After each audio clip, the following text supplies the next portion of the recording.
This is an illustration of diffusion.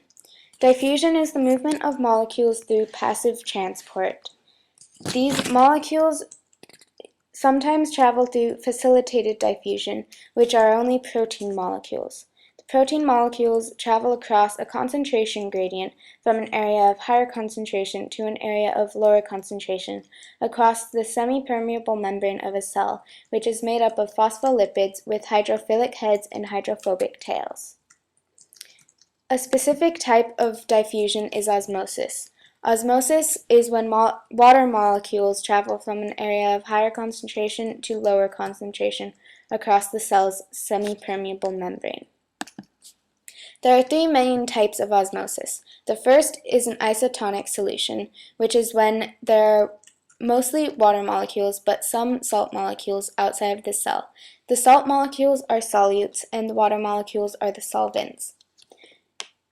The water molecules maintain an equilibrium inside and outside of the cell, so the water molecules travel into and exit the cell at the same speed. The second type of osmosis is a hypertonic solution. This is when there are more salt molecules outside of the cell than the cell is used to.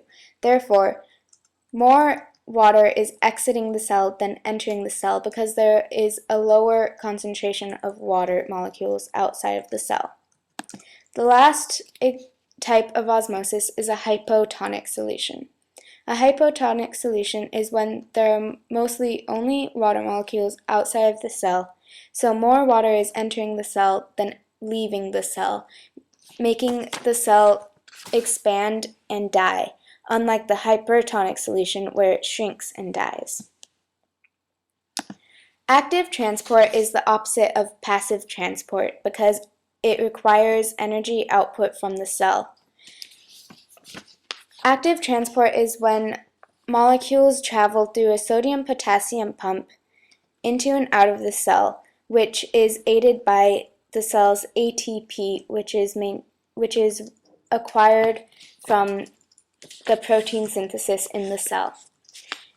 The sodium-potassium pump requires energy because it is moving molecules from an area of lower concentration to an area of higher concentration.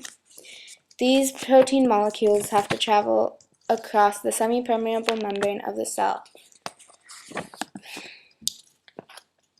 Endocytosis is just another way for the cell to maintain its nutrients.